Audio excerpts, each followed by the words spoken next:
کہ شہید جب اپنی جان دیتا ہے تو اس کا ثمرہ ہم کیا دیکھتے ہیں؟ اس کا ثمرہ یہی دیکھتے ہیں کہ وہ راہ جس کی خاطر اس نے اپنا خون دیا ہے وہ راہ جو ہے وہ باقی ہے اور اس پر چلنے والے باقی ہیں،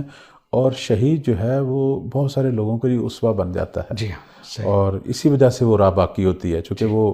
اپنی زندگی فدا کر کے اپنی جان دے کے لوگوں کو بتاتا ہے کہ یہ کتنی مقدس راہ ہے، اور یہ وہ راہ ہے جس کے لیے اپنی جان دینی چاہیے، اپنے اختیار سے دینی چاہیے۔ تو اس اعتبار سے جو ہے شہداء کا ایک بہت بڑا ثمرہ پوری دنیا میں، حتیٰ کہیں بھی آپ چلے جائیں، وہ یہی ہے کہ وہ جس مقدس اہداف کی خاطر جانے دیتے ہیں، چاہے وہ ایک ملک ہو، چاہے وہ ایک دین ہو، چاہے وہ ایک مکتب ہو، چاہے وہ لوگوں کی رفاہ اور ان کی سلامتی کے لیے کچھ امور ہوں، چاہے وہ کچھ بھی ہو، وہ راہ کو اللہ پھر جو ہے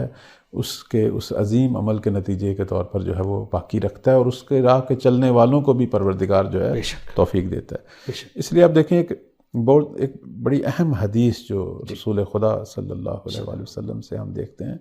فرماتے ہیں کہ ان فوق کل بر ہر نیکی کے اوپر ایک نیکی ہے، یعنی انتہا نہیں ہے، آپ ایک جس نیکی کا بھی تصور کریں اس کے اوپر بھی ایک نیکی ہے، لیکن فرماتے ہیں کہ حتی یقتل الرجل شہیدا فی سبیل اللہ، لیکن ایک ایسی نیکی ہے کہ جس کے اوپر اب کوئی نیکی نہیں رہے گی۔ وہ کیا ہے کہ جب کوئی اللہ کی راہ میں کوئی شخص شہید ہوتا ہے، اپنا خون دے دیتا ہے، اب اس سے بلندتر کوئی اور نیکی نہیں تھی۔ تو اس لیے شہادت جو ہے وہ سب سے بلند و بالا جو ہے وہ نیکی ہے، اگر نیکیوں کے اندر بھی ہم اس کا ملاحظہ کریں۔ اس کے علاوہ ایک اور جگہ پہ ہم دیکھتے ہیں کہ نبی کریم صلی اللہ علیہ وآلہ وسلم فرماتے ہیں کہ المجاہدون فی اللہ تعالی قواد اہل الجنہ، فرماتے ہیں کہ اللہ کی راہ میں جو مجاہد ہیں، جو اپنی جانیں نچھاور کرتے ہیں، اللہ ان کو اہل بہشت کا رہبر قرار دے گا، یعنی یہ وہاں رہبر ہوں گے، وہاں وہ قائد بنیں گے۔ اور اسی طرح ما من کثرۃ احب الی اللہ من کثرۃ دم فی سبیل اللہ، کہ پروردگار کے نزدیک سب سے پیارا محبوب قطرہ جو ہے انسانوں کی طرف سے وہ کون سا ہے؟ جو اللہ کی راہ میں خون کا قطرہ جو ہے وہ بہایا جائے۔ جب انسان اپنے خون کا ایک قطرہ خدا کی راہ میں بہاتا ہے، خدا کو اس سے بڑھ کر کوئی اور محبوب قطرہ جو ہے وہ نہیں لگتا۔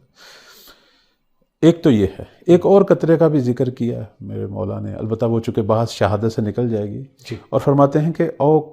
قطرۃ